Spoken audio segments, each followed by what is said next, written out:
Howdy, y'all. This is Friday, July the 16th, 2021. We've been having these little chats.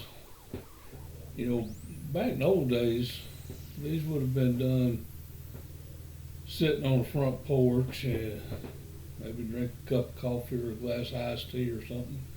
Folks would visit and talk. And old folks would share thoughts with the young folks, and the young folks would just kind of blow it all off and think it was old folks just rattling. But that's the way it was done, and here we are in the 21st century and living this Jetson lifestyle. And if y'all don't know what that is, Google the Jetsons and watch some of that. But so there's just not a good way to do it. But this YouTube does help.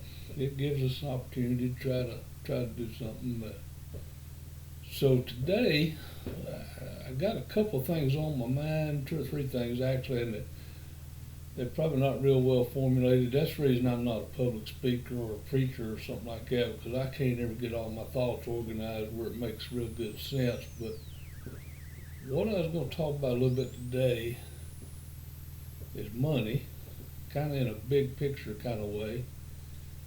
And maybe next week we'll talk about credit and borrowing money and how to manage that and that sort of things, because they kind of all tie together. But let's start out first off with money.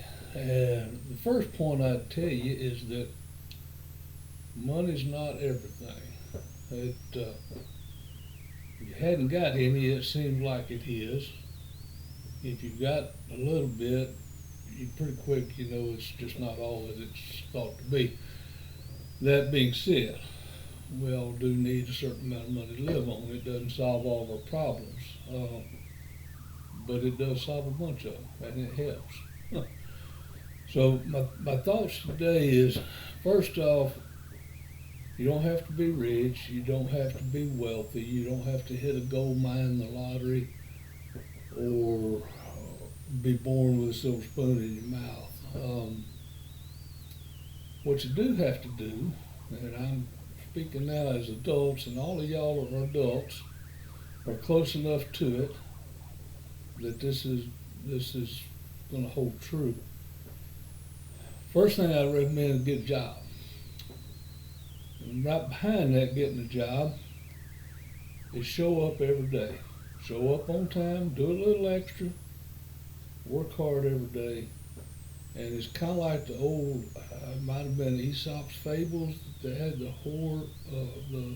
tortoise and the hare, and they was racing, and the tortoise wound up winning because slow and steady gets the job done. That is the way your income works. You show up every day in, day out, put one foot in front of the other, and before long, you will be reasonably financially secure. And you sit there and say, yeah, but Papa, I only make minimum wage. Well, you're never going to be financially secure at minimum wage. That just ain't going to happen. I don't care if they raise it to $20 an hour, because if they raise the minimum wage to $20 an hour, the cost of living is going to go to $30 an hour. So you're always going to be behind.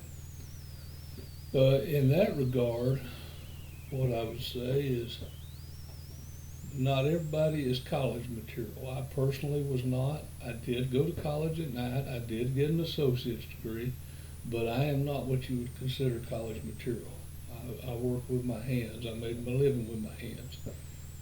By trade, they would call me a carpenter.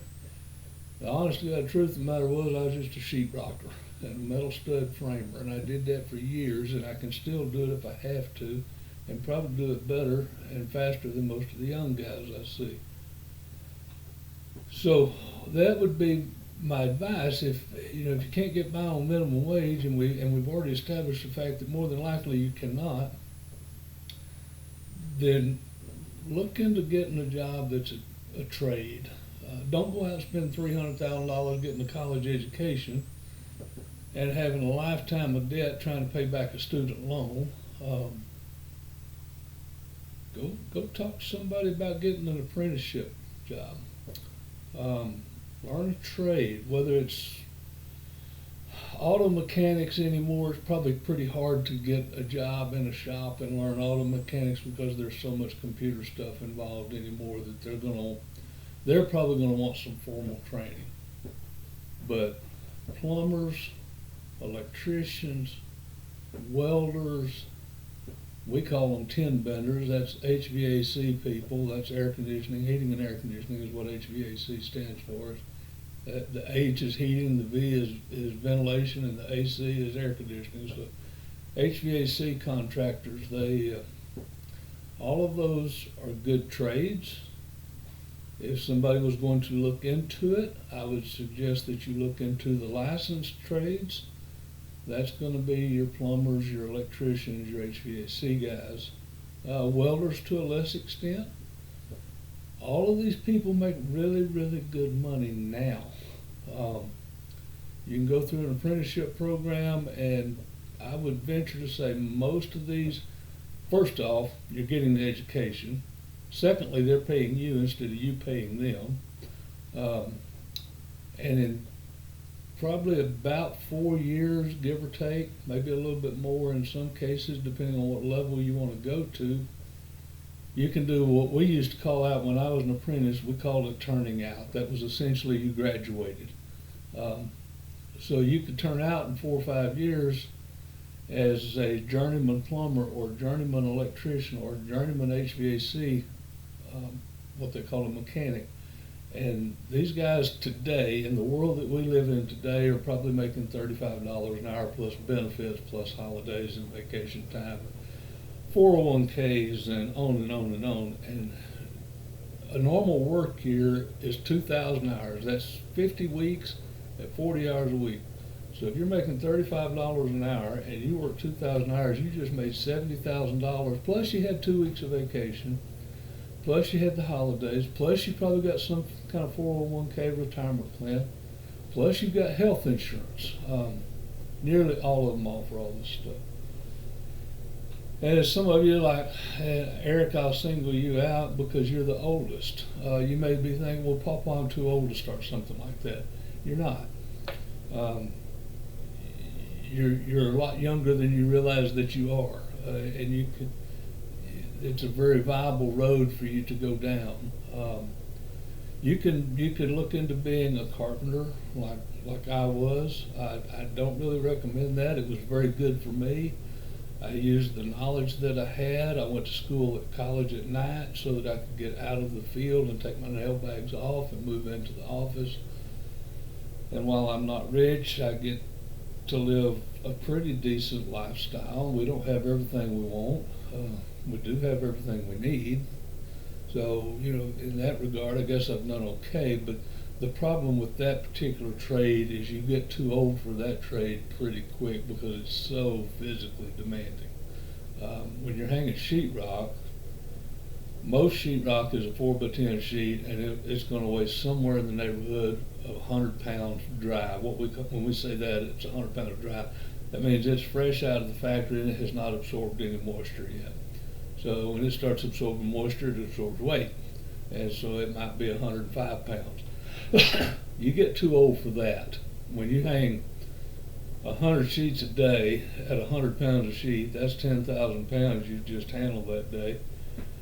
And you might actually handle that same 10,000 pounds 3-4 times because you've got to go over to a stack, you pick it up and you put it on a dolly. You take it to where you're going to hang it. You take it off the dolly and set it against the wall. Then you take it off of that stack and you put it on the wall. So you may wind up handling 30,000 pounds that day, and that's pretty hard on your body. You get 40 is old for that business. But these licensed trades, you can keep going to your retirement age if you want to. In the case of if you want to go beyond the journeyman level and get into what they call the master level, get a master level plumber or master electrician, they make extremely good money, and now you're able to open your own shops.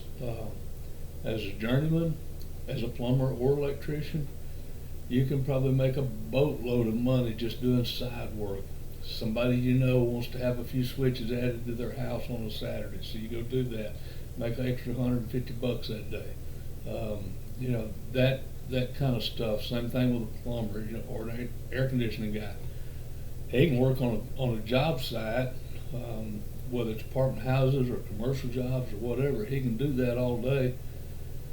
And then on the weekends, maybe he makes a little extra money. Be sure everybody's air conditioners are running well when the summer kicks on, and then now they need the AC. Or be sure the heaters are working good, so that when winter comes in, they've got the heat. And so there's a good opportunity there to make some side money.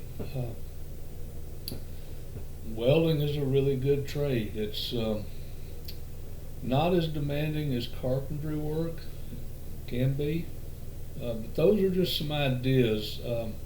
College is not a bad idea. If you're college material, by all means go, especially if you can do it without running up a huge student loan debt. Anyway, I'm out of time. That's 11 minutes in. That's my thought for the day. And next time around, we'll talk about credit a little bit and what to do with some of that money you make and maybe how to think about that. We love y'all. God bless. We'll talk to you soon.